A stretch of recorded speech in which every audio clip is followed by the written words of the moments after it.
Hola, ¿qué tal? Sean bienvenidos a una actividad de la séptima feria del libro de Ciencias de la Salud de la Facultad de Medicina de la UNAM.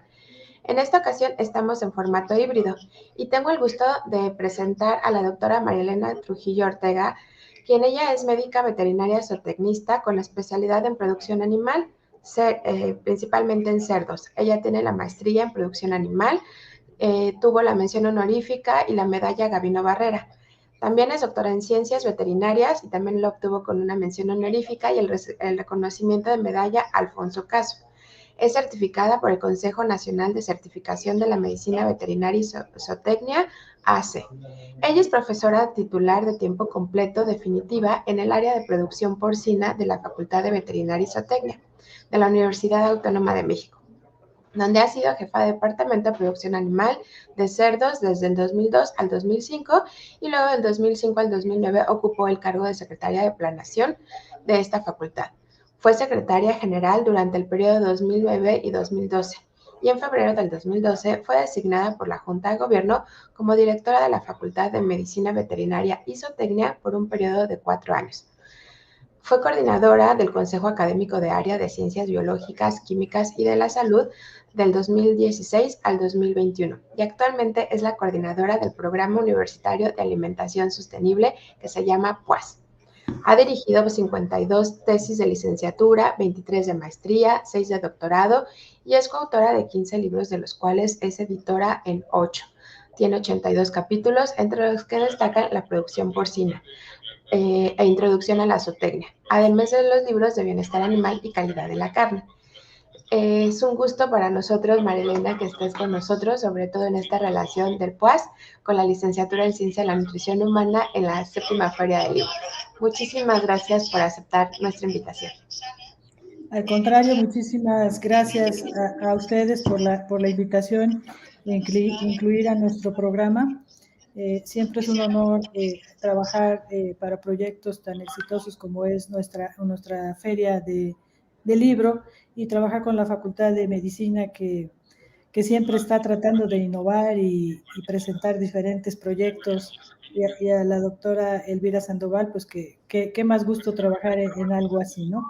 Ya que nuestro programa de alimentación sostenible pues tiene relación directa con ella en la parte de nutrición, con la Facultad de Medicina en la parte humana en general, como le decimos los veterinarios, y bueno, qué más hablar que la producción pecuaria dentro de un espacio que es nuestra feria del libro de la universidad.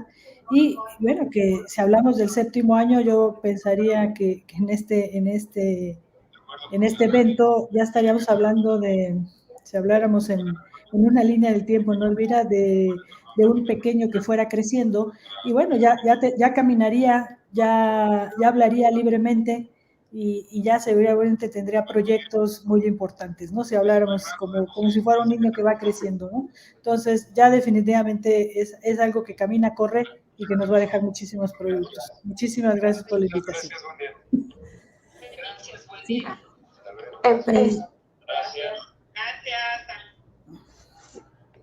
Empezamos con la presentación. Gracias. Bien, pues me invitaron a dar un tema que para mí es apasionante, espero que también para ustedes, en este marco de lo que pueden ser libros y pueden ser diferentes temas relacionados en la producción docente, investigación y necesidades que tenemos todos los humanos o los habitantes de un planeta como sería nuestro planeta Tierra. Y cuando hablamos de alimentación, hablamos de producción, hablamos de alimentos, tenemos que tocar tierra y hablar de lo que hemos hecho a través de tantos siglos en nuestro planeta y ver hacia dónde vamos encaminados. Trataré de llevarlos a una situación primeramente reflexiva y después ver que vean ustedes qué es lo que está haciendo nuestra universidad y hacia dónde vamos en este punto.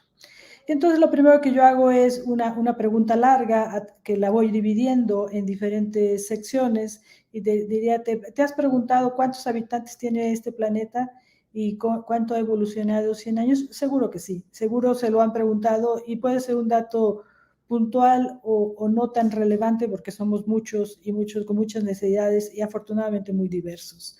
Pero estamos en un presente. ¿Qué va a pasar en un futuro cercano, que estamos hablando de 30 años? ¿Por qué 30 años? Porque en este caso la FAO y la ONU han establecido retos a alcanzar y retos a mejorar, y retos de preocupación, ¿no? Que se establecen como preocupaciones de lo que va a suceder en la siguiente pregunta, ¿no? ¿Qué grupos de alimentos componen nuestras dietas en el planeta? ¿Qué eventos sociales o políticos nos llevan a que la demanda de alimentos nos vaya a exigir, en este caso, una demasía? Y esto puede hacer una afectación directamente en personas, en animales, en nuestra ecología, en nuestra evolución propia que tendríamos, ¿no? Y empezamos a ver algunas imágenes, ¿no? Algunas imágenes como, bueno, ¿qué comemos? Yo preguntaba eso, ¿no? O sea, ¿qué comemos? Y vemos a una familia, ¿no? Que tiene una vasta cantidad de alimentos y diversos en un plato. Tal vez en una mesa, tal vez yo diría, si eso comen, me preguntaría en cuánto tiempo, ¿no? O sea, de esta variabilidad, y si este tipo de productos eran los necesarios para mantener una buena salud, o bien eran los que se les antojaban, o bien están en exceso. Yo creería que sí. Vamos a ver otra familia, ¿no? Que no está con esta cantidad, esta variedad, y definitivamente a lo mejor son más felices, pero definitivamente los requerimientos que tuviera no son los que nosotros tal vez hubiéramos querido para estas personas. Y brinco a una tercera imagen, donde habláramos ya de una mujer latina, ¿no? Donde afortunadamente tenemos estas vistas de alimentos que pudiera consumir un humano en México, en Latinoamérica, y que se ve extremadamente contenta porque seguro está contenta de la calidad de productos que está vendiendo en su puesto, ¿no? Diríamos nosotros en este sentido.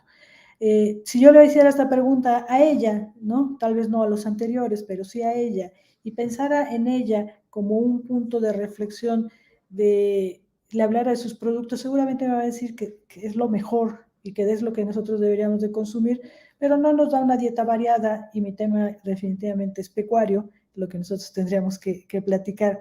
Y si yo le preguntara a ella, ¿son sostenibles? Seguramente no me va a servir contestar, pero va a decir que son muy buenos. Vamos a tratar de desarrollar este tema relacionado a los productos pecuarios. Entonces me voy al tema de los pecuarios, que los tenemos aquí. Y cuando hablamos de pecuarios, pues entonces hablaríamos de animales, ¿no? De diferentes índoles. Voy a tocar inclusive los acuáticos en esta presentación, y veríamos, bueno, dónde se producen y en qué situación estaría nuestro país en relación a ellos, ¿no? Lo que estamos viendo en esta imagen, pues es una planta procesadora de algún producto cárnico, específicamente cerdo, pues, pero vean los sistemas tan pulcros, tan necesarios, que se mantendrían en estas empacadoras que nos están llevando a nuestra mesa, ¿no? Decimos los veterinarios que somos la especialidad, la profesión que nos va a llevar en este caso a que estemos en las casas 3 veces al día. 3 veces al día es interesante, porque seguramente ninguna profesión de las que ofrecemos en nuestro país, las diferentes universidades, podría estar presente 3 veces al día, ¿no? ¿Por qué? Porque desayunan, comen y cenan en una casa mexicana, ¿no? Esto es interesante. Entonces, estos productos pecuarios los podríamos ver en el campo, en animalitos que van corriendo. Si fuéramos agrícolas, estaríamos viendo seguramente diferentes cosechas. Pero ¿qué pasa con el animal, ya que va a ser procesado para que llegue a nuestras mesas? Bueno, lo vemos en esta imagen. Repito nuevamente, el procesamiento, el cuidado para tener un producto inocuo, ¿sí? Un producto que no nos va a provocar ningún problema. Iremos hablando de diferentes de ellos. Me voy a centrar a nuestro país, a México. Y entonces, ¿quiénes generan esta producción agropecuaria y pesquera? Porque voy a tocar temas de la parte de pesca en nuestro país. Y en esta gráfica la SADER, la Secretaría de Agricultura de nuestro país, tiene maravillosamente detectado a través de estudios del INEGI específicamente las diferentes actividades para los alimentos que nosotros vamos a cubrir. Y como lo ven aquí, bueno, tenemos una población importante, ¿no?, de mexicanos, una población importante, que no todos se van a dedicar a esta actividad, ¿no? Esta actividad realmente, la parte agrícola y la parte pecuaria todavía es mucho menor en ello. Esta actividad lo podríamos centrar que si somos 100, 120 millones, de los cuales se consideran 96 millones, que serían los activos, digamos, prácticamente, bajándolos a contrabajo a 55, formal o informal, no importa para esta plática, caeríamos directamente en que 5 millones de personas se van a dedicar a la parte agrícola y solamente 800,000 personas nos dedicamos al área pecuaria, ¿no?, en sus diferentes índices. En este punto, nuestro país se considera como los países agrícola-pecuarios más importantes del planeta, ¿sí?, considerándonos en un lugar 21 en este punto.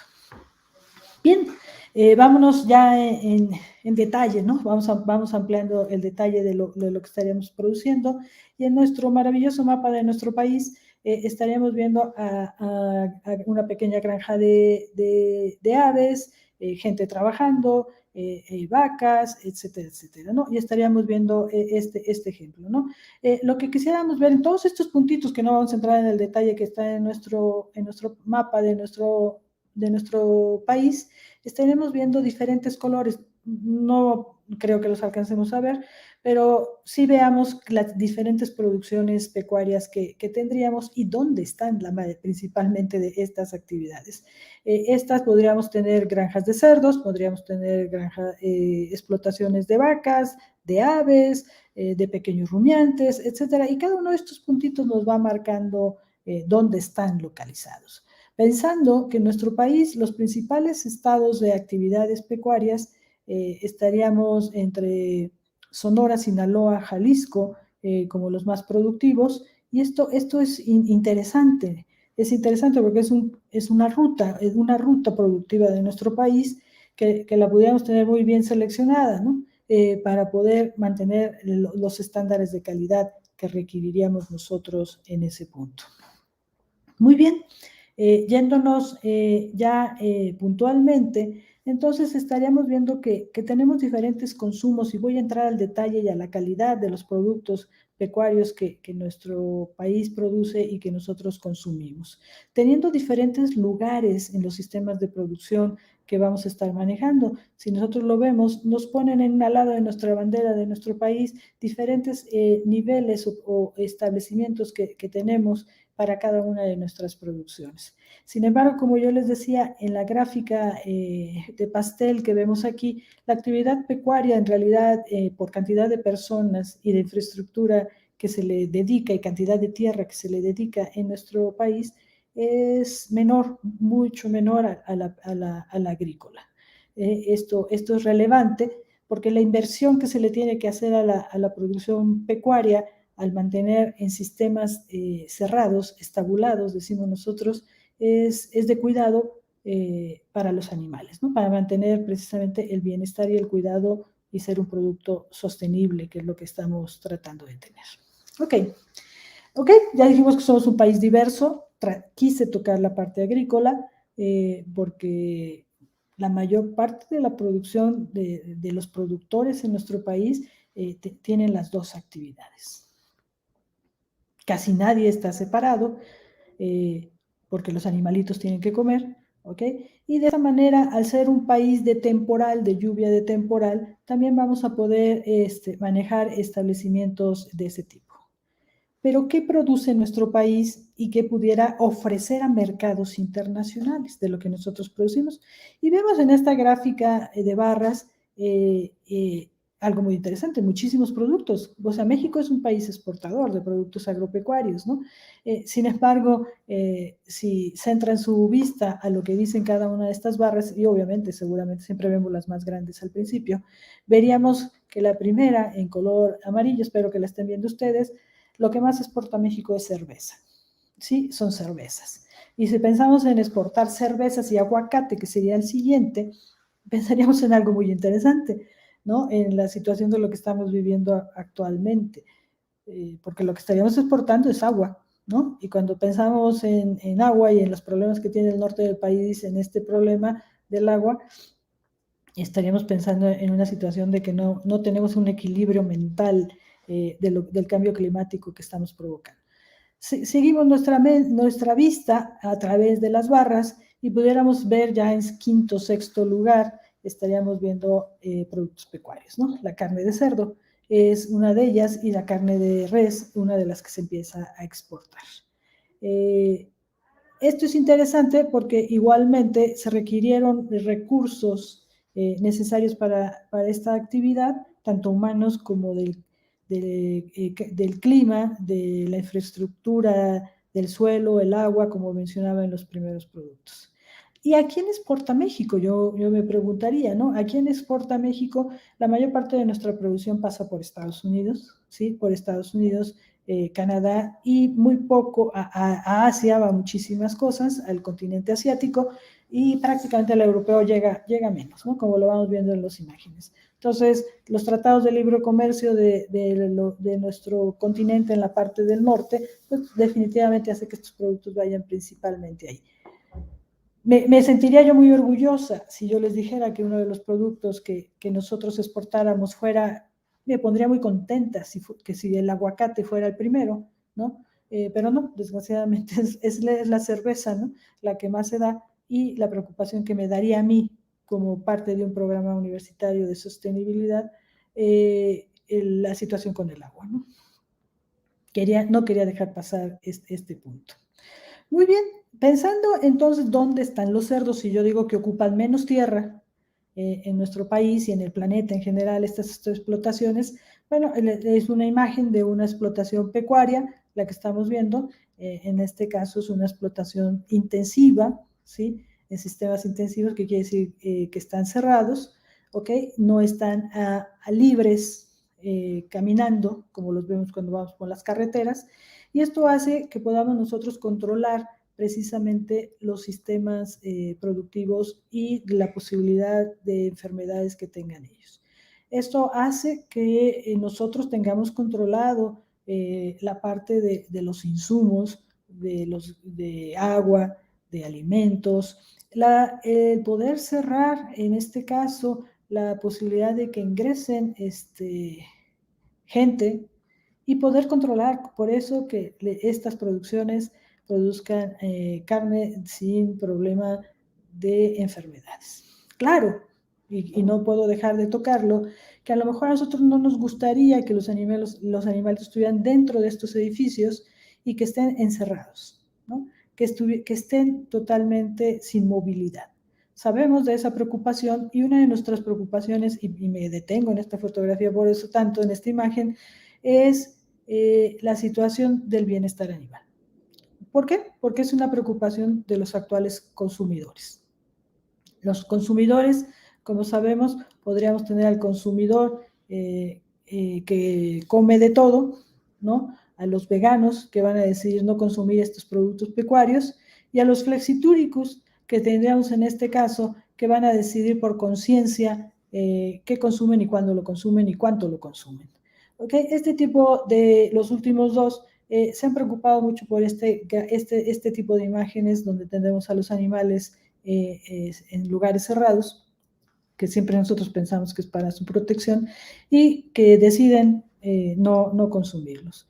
¿Okay? Estos animales precisamente son diferentes a los que estarían en un campo abierto, en una instalación donde los vemos caminando. Sin embargo, nosotros estaríamos en la preocupación de estos animales, si yo veo el pasto que están comiendo, que les fuese ofrecido, si tenían agua, si tiene el gasto de agua que pudieran tener, de caminar, de buscar sus alimentos, y me preocuparía yo por el bienestar de ellos. Entonces, hay situaciones filosóficas y también prácticas que tendremos que hacer. Los dos sistemas son productivos, los dos sistemas tienen sus diferencias, pero sus indicadores productivos que los veterinarios en este caso y los ingenieros agrónomos están al cuidado de cubrir estas necesidades. En la primera imagen, nosotros controlábamos, como yo les dije, el agua, pero también sus excretas y su salida para cuidar el ambiente y son procesadas. En un animal de este tipo, que está en sistemas extensivos, esto sale al aire, ¿no? Todo lo que quede va a quedar a tierra, ¿no? A nivel de tierra, y también entonces es una consideración importante de las afectaciones en el cambio climático y las modificaciones que nosotros podríamos tener en el medio ambiente. Todo esto lo hemos estado cuidando, todo esto se ha estado dando seguimiento por los diferentes profesionistas y no profesionistas que están preocupados precisamente de este tema tan relevante. Sigamos con el paso de ello y veríamos si regresaríamos a los sistemas intensivos. Los sistemas intensivos, como bien mencionaron cuando me hizo la doctora Elvira el favor de presentarme, pues me decía que yo me dedico a cerdos, ¿no? A esta especie que es la segunda carne más producida en el mundo y más consumida. Y vemos instalaciones, espero que para su gusto y no su preocupación, de eso, lo que veíamos adentro de esos primeros edificios.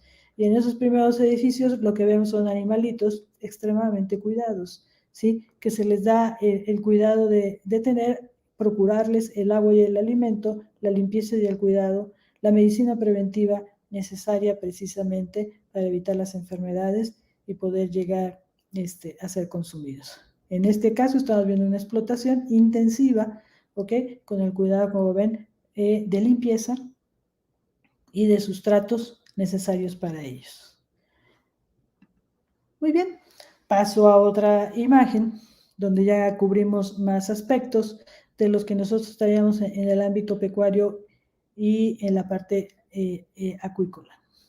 Veríamos el cuidado que se le da a los animales en las imágenes en el lado izquierdo, superior e inferior, donde tendríamos esos animales que nosotros estaríamos consumiendo, no así el caballo, obviamente, aunque lo puse con la situación de que vean que también es un animal que obviamente es lo más bello que puede existir en este planeta definitivamente, que nos da el placer simplemente de verlos y que también los cuidamos y ¿por qué no decirlo, no? Si hay un mercado de carne de caballo. También vemos a las abejas y le vemos la parte de las grandes producciones de algunos productos como pueden ser pulpos o algunos otros mariscos. Vemos en la parte inferior, ya entramos inferior y derecha, veríamos a una persona ya en el procesamiento de la carne en los rastros, ¿no? Estos rastros que están totalmente certificados y en el cuidado precisamente de manejar estos productos que son tan importantes y van a llegar a nuestras casas. Ok, hablemos especie por especie. Ok, especie por especie, en esta imagen veríamos lo que nosotros denominamos la carne de canal de ave, ok, que estamos más acostumbrados a decir como carne de pollo, pero en realidad pues manejemos a la gallina y al pollo, y es la carne que más se consume en nuestro país y en el mundo. ¿Por qué? Porque es inocua, es barata, es fácil de mezclar en nuestros diferentes tipos de productos y además tiene grandes ventajas, ¿no? La consumimos en nuestro país aproximadamente per cápita, o sea, por persona, al año aproximadamente 34 kilogramos, ¿ok? 34 kilogramos de nuestra dieta estaría enfocada aquí. ¿Por qué es muy solicitada esta carne? ¿Por qué es muy buscada esta carne? Por sus beneficios que tiene de producción y sus beneficios que tiene de algo que se está buscando en las dietas, que es la baja grasa, la fácil digestibilidad de la carne. Y esto la lleva a hacer, y vemos esta pequeña gráfica, que vemos que al paso de los años empieza a hacer crecer, a crecer, a crecer, a crecer. Les mencionaba yo al principio, ¿por qué pensar todo en 30 años? Bueno, en este caso la ONU se ha establecido qué es lo que deberíamos estar preocupándonos en el cambio climático, en la sostenibilidad de nuestro planeta al año 2050 y cuántos humanos y cuál va a ser el consumo de ellos. Y efectivamente en esas predicciones que se tendrían, la carne de canal de ave es la que va a manejar prácticamente, se calcula que la mitad de la producción de carne de nuestro planeta. Entonces, se maneja en sistemas intensivos, ¿ok? Y esto es muy relevante, ¿no? México es un país productor de carne de ave, sin embargo, no la exporta, ¿sí? No la exporta, prácticamente se queda todo en el país. Al ser tan consumida, a tener un precio estable, de garantía, digamos, en nuestro país, se hace prácticamente que la producción sea la suficiente para nosotros. Bueno, lo que producimos se queda en el país, sin embargo, también importamos carne y otras cosas, ¿no? Pero no la exportamos, ¿no? Se queda aquí. Dentro de los beneficios que pueden ver aquí en el recuadro, en la parte inferior derecha, estaríamos viendo los beneficios de ser una carne magra, ¿no? De ser una carne económica, que nos va a dar un buen nivel de proteína de origen animal sin exceder los niveles de grasa. Entonces, esto hace que la carne de pollo definitivamente sea una de las más socorridas en la dieta de los mexicanos. Otro producto que nos darían las aves, pues es el huevo, ¿no? El huevo directamente, y el huevo en este caso en nuestro país se estaría consumiendo aproximadamente huevito por huevito nos llevaría a 24 kilogramos, 24 kilogramos. Si lo midiéramos en comparación y nos comparáramos con otros países, pues resulta que somos los mayores consumidores de huevo en nuestro país. Y bueno, yo no conozco otro país que tenga tantas variantes de preparación del huevo, ¿no? Esa es la realidad, ¿no?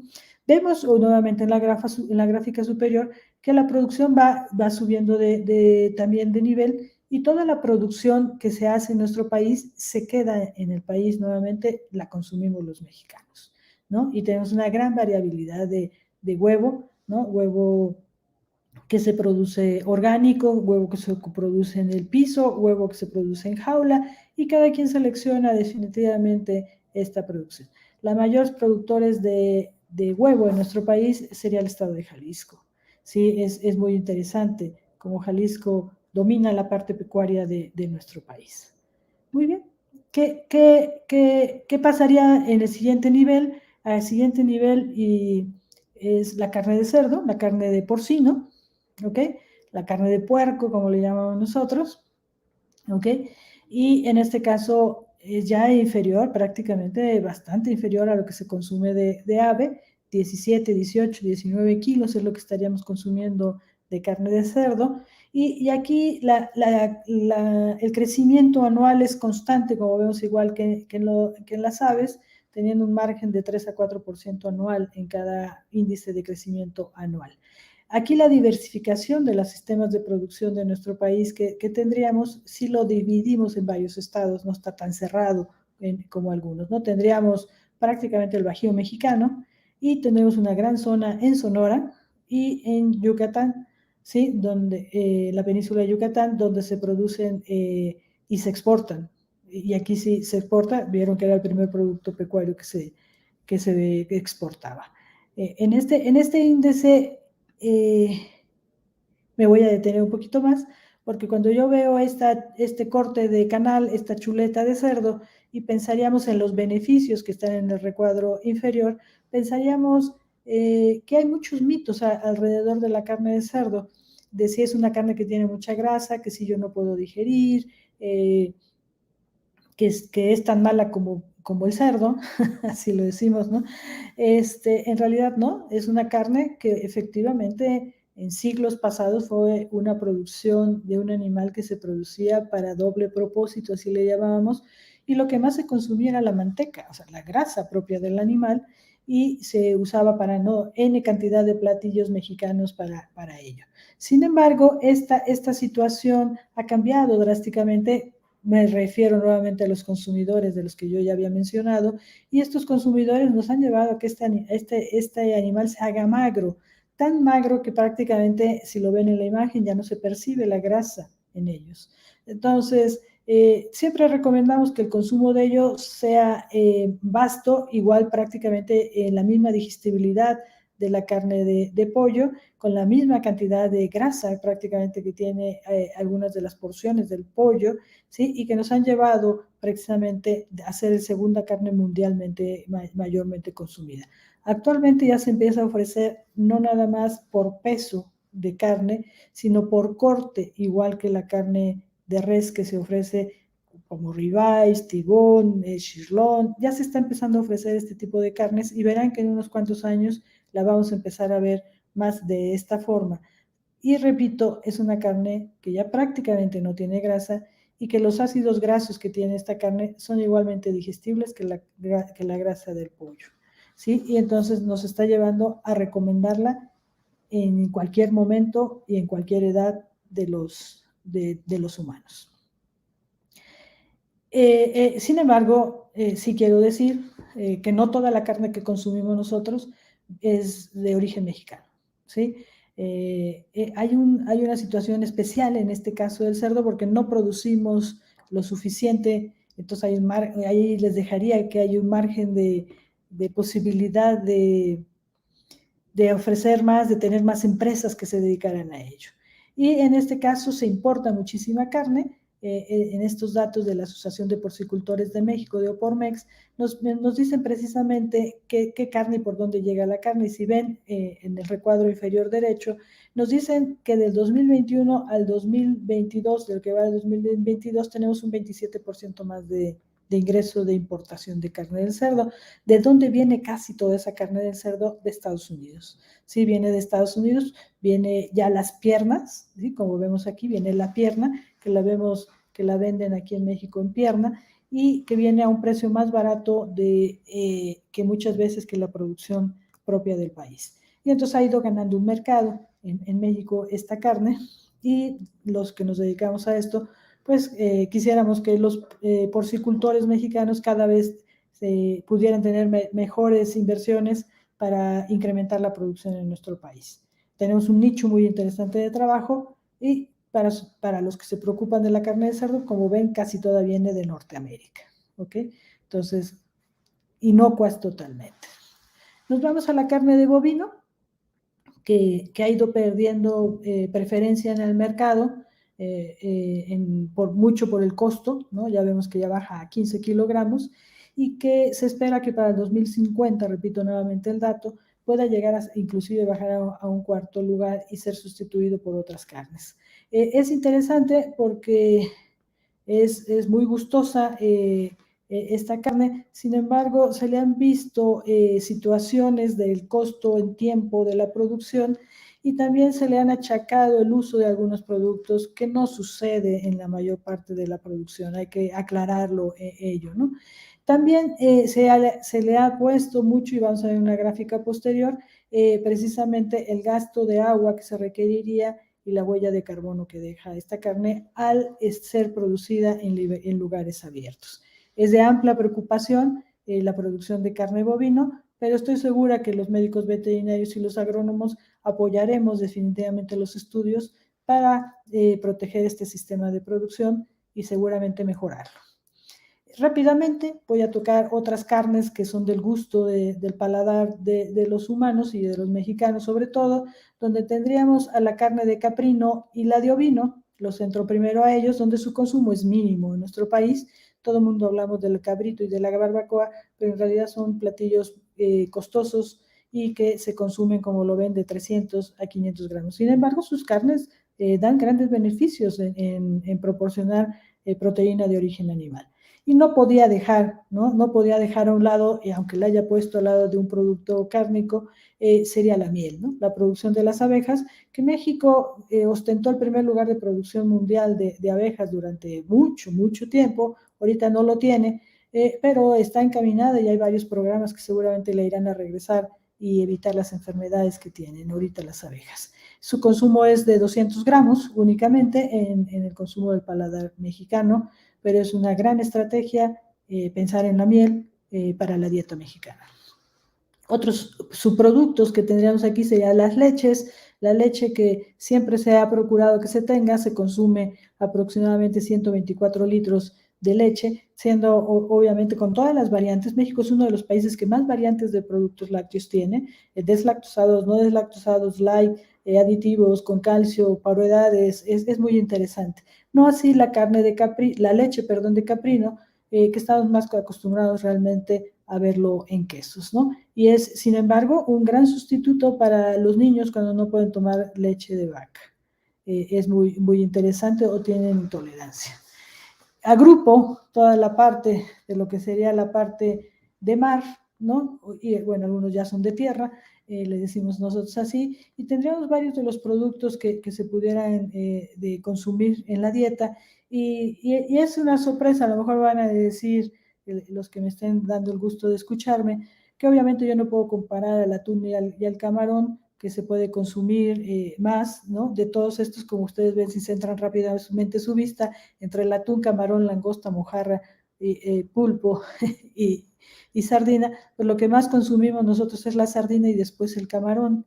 Es muy interesante en este punto, y después la mojarra, ¿no? El pulpo y el atún no, han tenido situaciones de producción. El camarón ya se empieza a producir lo que nosotros decimos en granjas o explotaciones de tierra, ya no.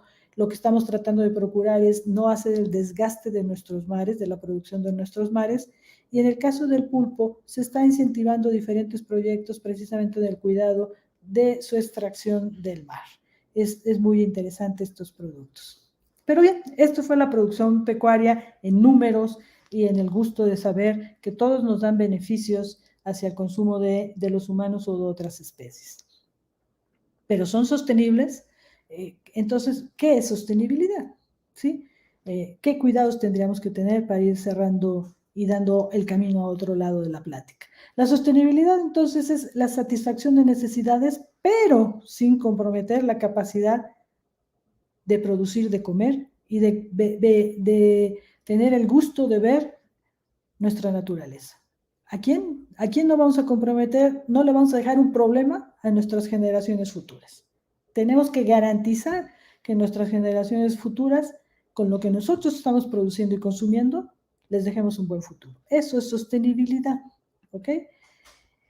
¿Y qué es alimentación sostenible? Entonces, en este caso, nos definen que son las dietas con bajo impacto ambiental, ¿sí? Para llevar una vida saludable para nuestra generación y generaciones futuras. Esto es muy importante. Cerrarlo en este punto es muy importante. Preocuparnos en nosotros y preocuparnos por el futuro, eso es lo que debemos de hacer. Entonces, ¿qué hace la alimentación sostenible? Debe de respetar la biodiversidad y los ecosistemas. Pero debe de ser socialmente aceptable y culturalmente aceptable, que pueda acercarse a los diferentes grupos de humanos, nos nutra, y nuevamente enfatizo, cuidando los recursos naturales y dejo a un lado los humanos. Es muy importante. Para eso se ha establecido, la ONU establece los Objetivos de Desarrollo Sostenible. Se ha trabajado mucho en ello, pero no ha sido suficiente.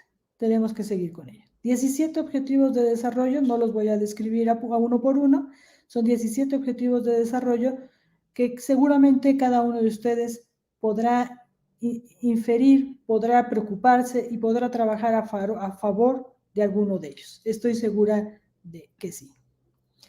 Tratando entonces que la producción intensiva pecuaria evitemos las alteraciones físicas, visuales, ruidos, tráfico, polvo, las ecológicas, que pueden modificar a través de algunos mediadores el problema, y los químicos para cuidar el suelo, el agua y el aire. Eso es lo que tendríamos que cuidar nosotros ahí.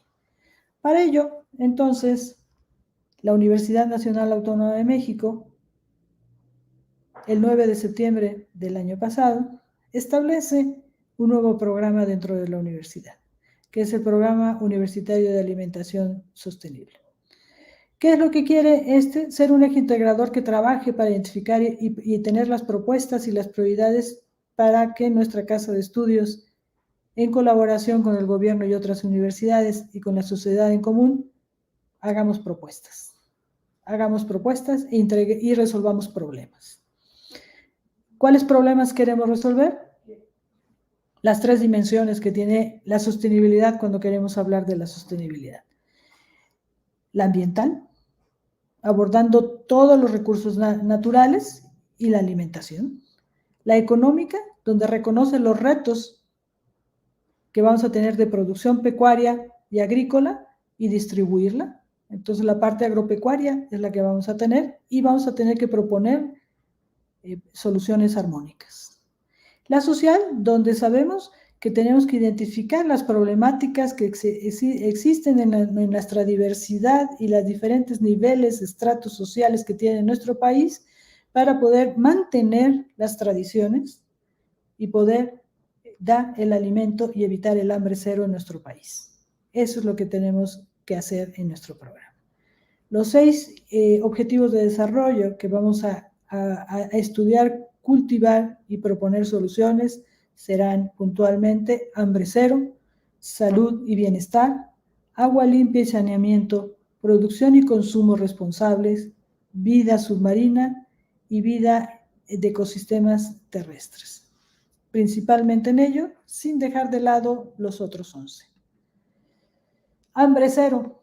¿Por qué? El 23% de nuestra población vive en pobreza, según el Coneval en el 2022. Para el 2018 había una desnutrición crónica muy grave. En zonas urbanas y en zonas rurales, como estamos viendo ahí, entre el 7 y el 11%.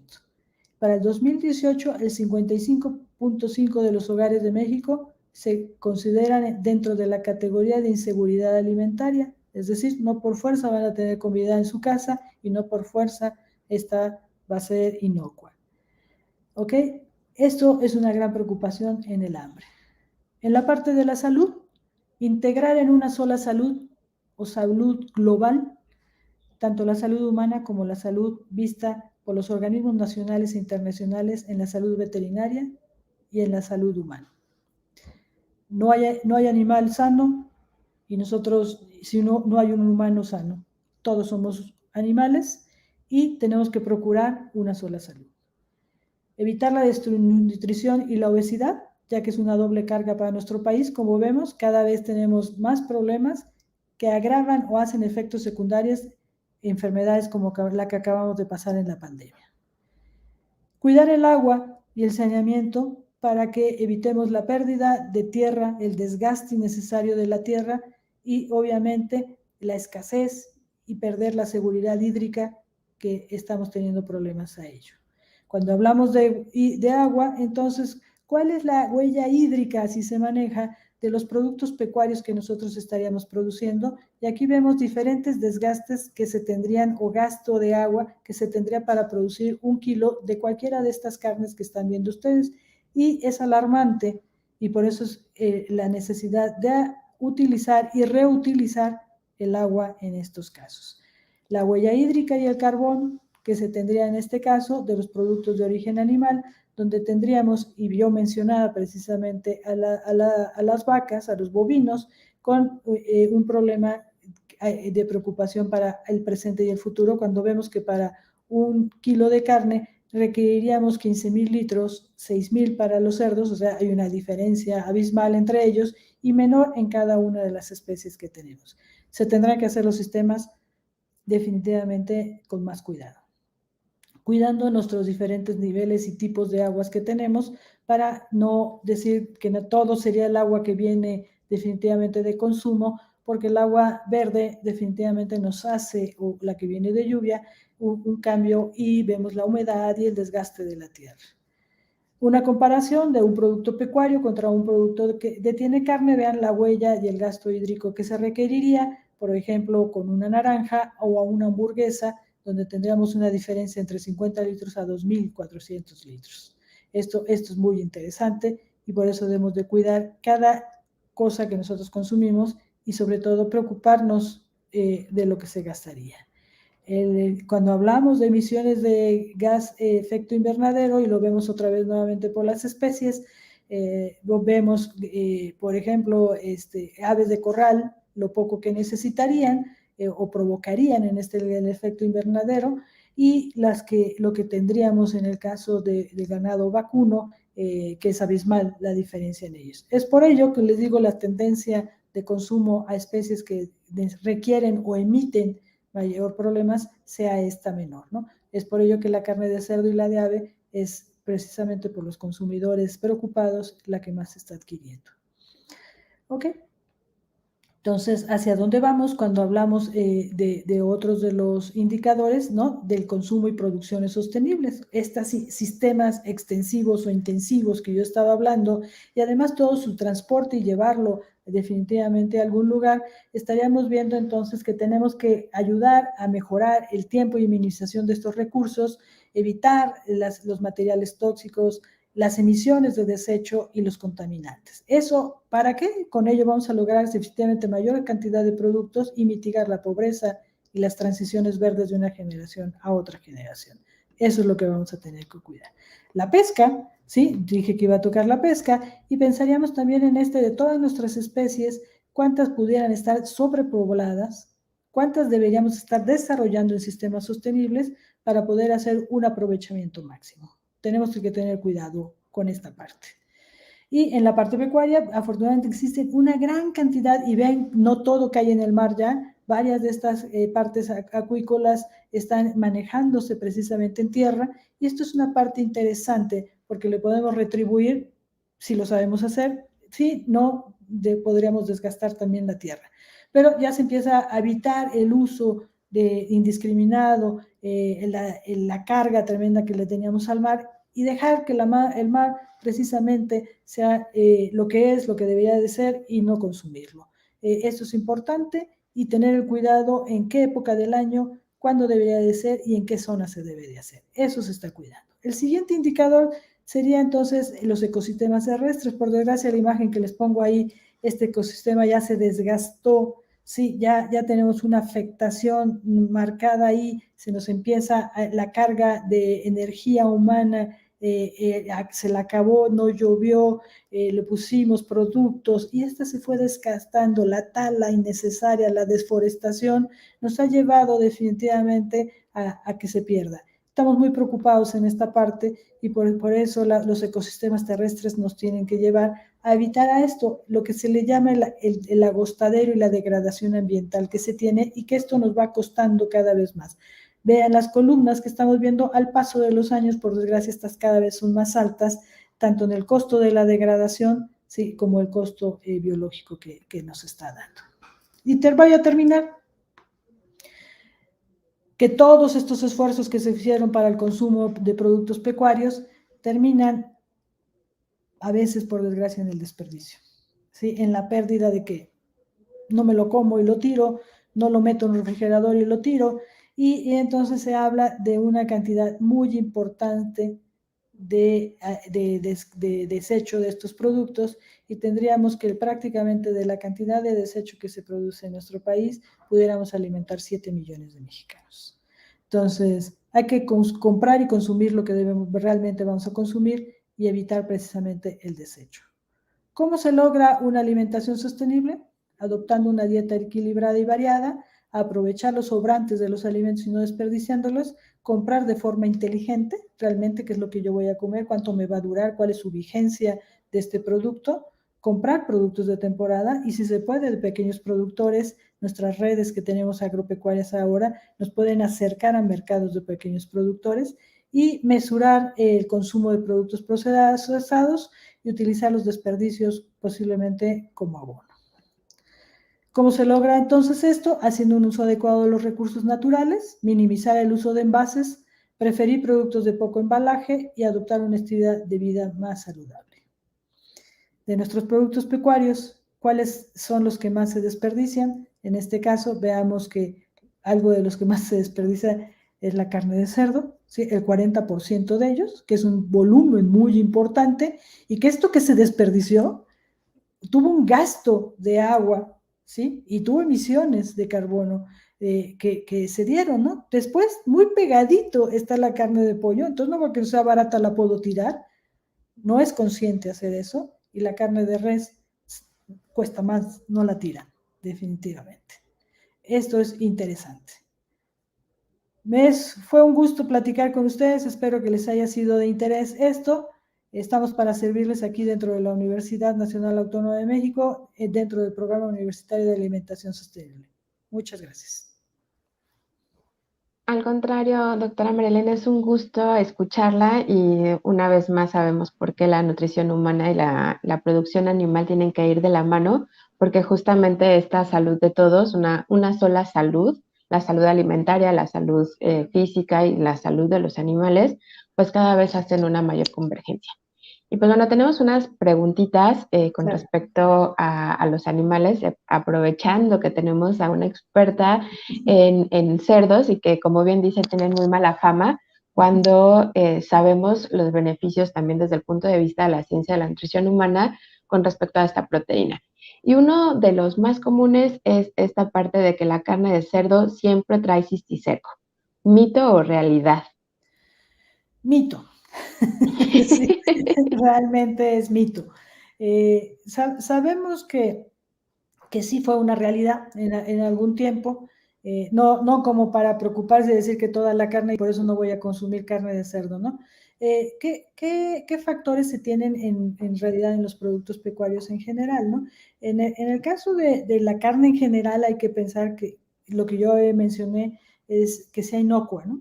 Y entonces un producto que si yo lo puedo consumir a pie de carretera o no llego a mi casa y lo lavo, si no lo guardo en un refrigerador, pues se vuelve un problema, ¿no?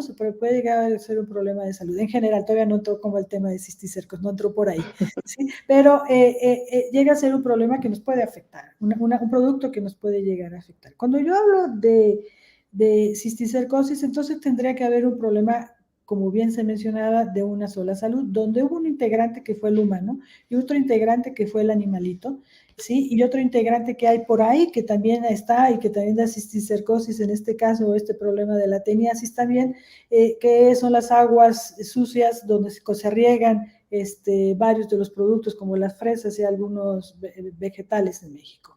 Y entonces por eso también nos dicen que los lavemos, regresando a que llegar y lavarse. Pero cuando existe este binomio humano-cerdo y el humano no tiene la conciencia y defeca, ¿no? Cerca de los animales, y se come, porque los cerdos se comen todo, ¿sí? Nunca paran de comer, y si llegan a comer esto, llegamos a tener el problema de cisticerco, ¿sí? En este caso, donde veríamos la carne. Como yo les enseñaba las instalaciones que teníamos los cerdos, estos cerdos definitivamente no están en contacto con ningún humano que se le guste defecar al aire libre o que llegue agua de este tipo a ellos. Todo está completamente regulado y certificado.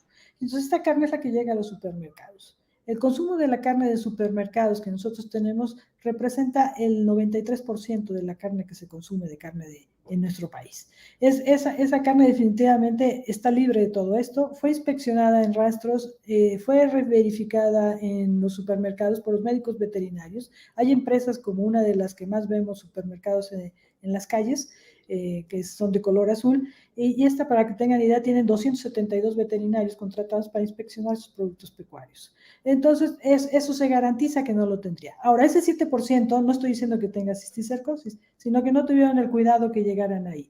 Hay investigadores en nuestra universidad que se han dedicado a este tema de cisticercosis, y la doctora Aline Schunemann, emérita de nuestra universidad, decía, ¿no sería más fácil poner depósitos para que defeque la gente y no defeque al aire libre, por no decir excusados, y sería más fácil? Pues sí, seguramente, ¿no? Sería más fácil. Se considera ahora un problema que ellos encuentren animales con cisticercosis para su problema.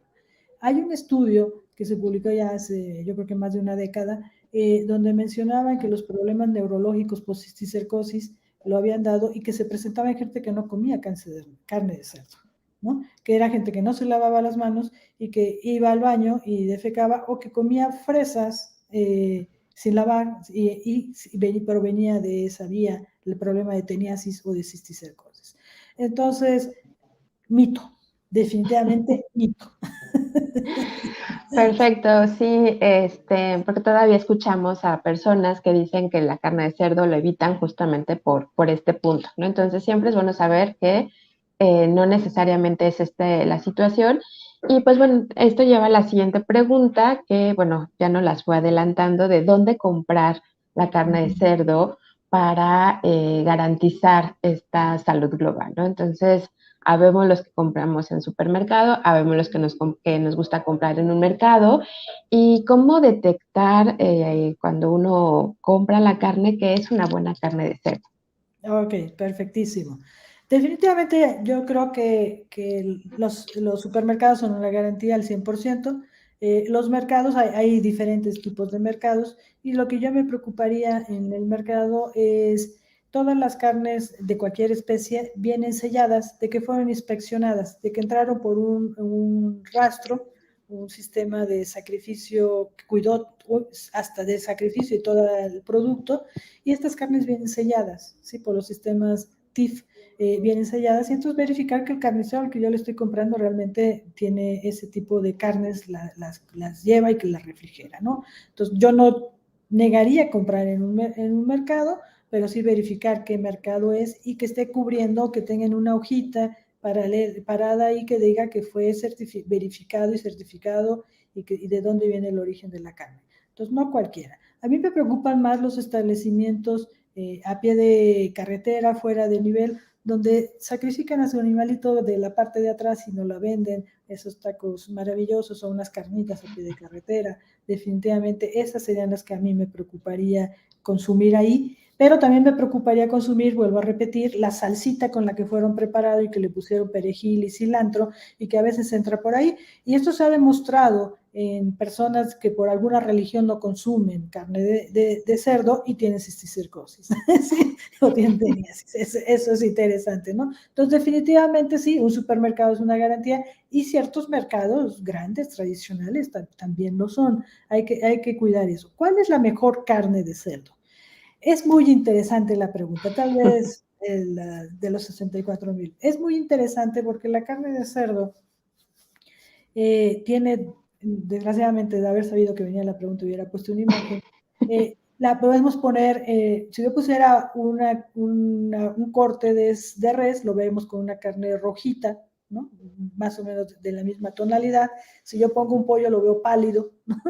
O amarillito, si le dieron de comer algo para que fuera amarillito, que es así como nos gusta a los mexicanos. Y si yo viera la carne de cerdo, en este caso la veo rosadita. ¿Ok? Así debe de ser, rosadita, no siempre con el mismo, en la misma color, porque depende del músculo que yo esté cortando, pero rosadita. No debe de ser extremadamente pálida, porque es más, el agua se le salió y esta tiene menor vida en el refrigerador de nosotros. Nosotros le decimos que es una carne pálida, suave y exudativa. Y esta carne no es la mejor que sería. Entonces, la que se parezca más al pollo no es la mejor. La que se parezca más a la res tampoco, porque se dice que fue un animal que es roja y dura y es más seca. Y se dice, bueno, no se dice, que la carne tuvo cierto mal tiempo de sacrificio o el animal tuvo estrés. Y entonces hubo secuestro sanguíneo. Repito, la rosita, la color rosita, bonito, ¿ok?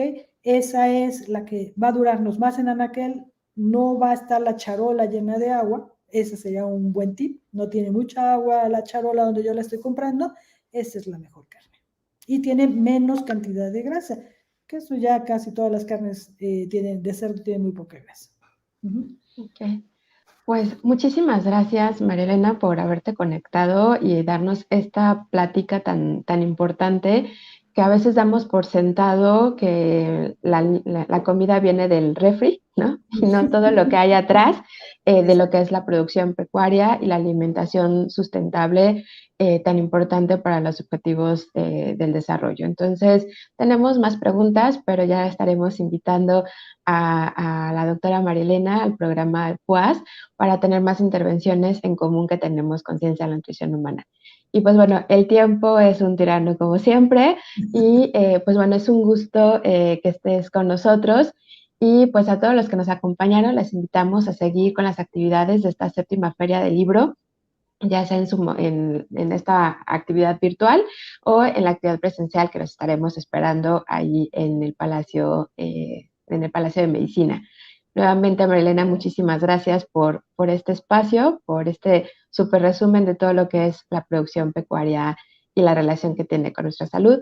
Agradezco mucho al maestro Juan Carlos, que está atrás de cámaras apoyándonos con toda esta transmisión, y pues bueno, obviamente a todo el personal que apoya la Feria del Libro de la biblioteca de nuestra facultad. Muchísimas gracias a todos y que tengan un excelente día. Gracias a todos.